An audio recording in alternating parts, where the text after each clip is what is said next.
Today we're going to talk about the Subclass 491 nomination for Tasmania. Now, this is going to be a quick overview and also run into detail a little bit later in the video about what this process entails. Now, the Subclass 491 is a regional invitation visa from the state itself, which is valid for 5 years and provides a pathway to permanent residency after 3 years of being on the visa. Now, the key eligibility requirements is you need to be under 45, have a skill assessment in the relevant occupation, nominate an occupation on the relevant eligible skilled list, have at least competent English, which is 50 in each for PTE or 6 in each for IELTS or equivalent in the other exams that are accepted, and score a minimum of 65 points in your expression of interest. Now, expression of interest is lodged through a Skill Select website, which the Department of Home Affairs manages and the Tasmanian government has access to as well. So if the Tasmanian government decides to invite you, they'd have to do it through that system.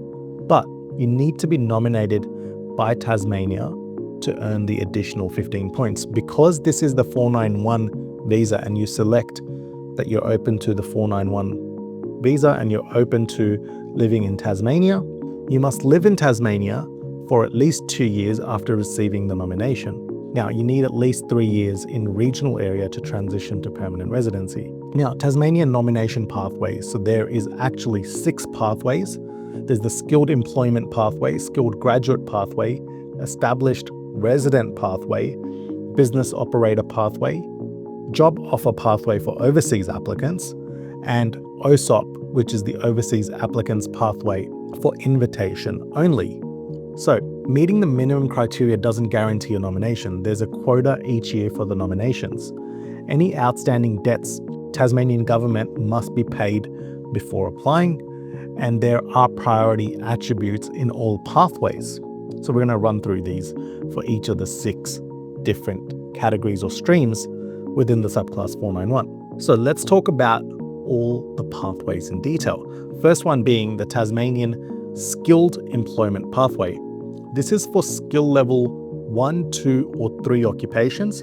Now, the skill level is defined as per ANSCO, and you should be able to see clearly on the ANSCO code whether it says skill level 1, 2, 3, 4, 5, and so on. Now, employment in Tasmania requirement is that you must have worked in Tasmania for at least 6 months before applying. Work hours, you must work at least 20 hours per week during that time. Your occupation must be on TOESOL, which is the Tasmanian Onshore Skilled Occupation List, and you can apply for nomination after having worked for at least 3 months if you have a relevant skill assessment. Now, living in Tasmania. You must currently live in Tasmania and plan to stay there. There must be a genuine need from your employer with at least a 12-month contract and at least 3 months remaining on that contract to show that you are interested and have an employer willing to employ you. For subcontractors, they must have a related skill assessment in their occupation and have been actively running a business for at least 12 months in Tasmania. If your employment is not related to your skill assessment, you must have a relevant qualification or experience consistent with ANSCO definition for that role. Now, for skill level 4 or 5 occupations, you must have worked in Tasmania for at least 12 months, at least 20 hours per week during that work experience that you've obtained in the last 12 months. You must be living in Tasmania and plan to stay there currently. You must be employed and have that offer available to you for at least another 6 months after your application. Your employer must demonstrate that there is a severe labour shortage and provide a detailed statement about the need for the role and recruitment attempts they've made for that role. Right? So essentially it's a way of sponsorship without actually sponsoring you, and the government will invite you instead of the company having to sponsor you, as long as you have a job offer with at least 6 months validity for skill level 4 and 5, and at least 3 months validity for skill level 1, 2, or 3. And then for skill level 4 and 5, they must also demonstrate that there is a severe labour shortage. Now, career advancement, there must be opportunities for career growth confirmed by your employer as well. Employment and conditions for this category. There must be a stable business, well-established business running for more than 12 months and has the capacity to be able to employ you. Fair employment, so the job offer that you're getting, and the salary being offered, the terms and conditions are equivalent to what they would be if they were to employ an Australian resident or citizen. And it should be an ongoing role. They must have the genuine need for that role, and it must be ongoing with at least 3 months remaining on the contract, or when you apply for the skill level 1, 2, or 3, or 6 months for the skill level 4 and 5. Now, let's talk about the second category, which is the skilled graduate pathway. You need to have completed a course in Tasmania from a CRICOS registered institution with a letter of completion. The course must be AQF level 5, which is at least a diploma level, or at least a certificate 3 in an ANSCO major group 3 or 4 occupation, lasting at least 40 weeks of study in that course. You must have lived in Tasmania for at least 1 year during your studies and completed the course full time. Now, this is slightly different to the subclass 190. You must also be living in Tasmania and plan to stay in Tasmania. If COVID-19 affected your studies or travel, check for flexibility requirements for yourself, but in most cases in the future from 2025, this shouldn't apply. Now, Tasmanian established resident pathway. You must have lived in Tasmania for at least 2 years, with no more than 50% of your total Australian residency spent in another state. So that means for a majority of the time, you must have been residing in Tasmania and currently be employed in Tasmania. Your employment must be in either ANSCO skill level 1, 2, or 3 with at least 6 months of experience in the last 12 months, minimum 20 hours per week, or ANSCO level 4 and 5 with at least 12 months of experience in the last 18 months, minimum 20 hours again. Now, the fourth category is Tasmanian business operator pathway. You must have owned or co-owned a business in Tasmania for at least 12 months. Your business must have provided you with a personable taxable income of at least 85% of TISMET, which equates to $62,178 for the current financial year, which will be ending at the end of June 2025.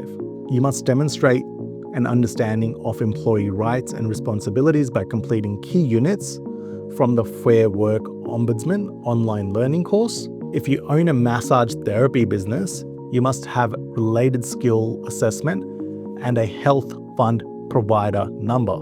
So they're making sure that you're running a legitimate massage therapy business that is registered. Subcontracting business owners are not eligible for this pathway. That's an important point to note, whereas in the subclass 190, that was the case. Now, overseas applicant job offer pathway is the fifth pathway. To be eligible for the subclass 491 visa under the job offer pathway, you must have a formal job offer in Tasmania related to your nominated occupation. You and your dependents must not have lived in any other state in the last 12 months. Your employer must be established for more than 12 months in Tasmania, and your wages must meet the local market rates. So you shouldn't be getting underpaid or overpaid for that matter. The position must be essential to the business. For massage therapists, the role must be in a hospital, aged care, disability care, or allied healthcare setting, right? So that's quite an important point to understand at the end. Now, the final pathway is the Overseas Applicant Invitation Only Pathway, also known as the OSOP. Currently, registration of interests are not being accepted for this pathway. If you're outside Australia, you need a job offer from a Tasmanian employer and should apply through the Overseas Job Offer Pathway. Now, to be considered for the subclass 491, you must meet the following criteria.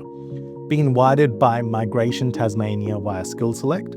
Your occupation must be on the Overseas Skill Occupation profile. You or your dependents must not have lived in any other state in the last 12 months.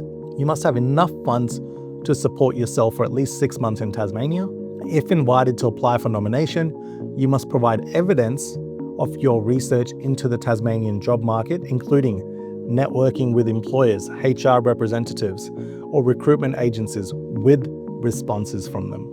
Communication with professional groups or industry associations in Tasmania, research on at least 2 recent job ads, no older than 6 weeks related to your occupation, an employment statement explaining how your qualification meets the job requirements as well.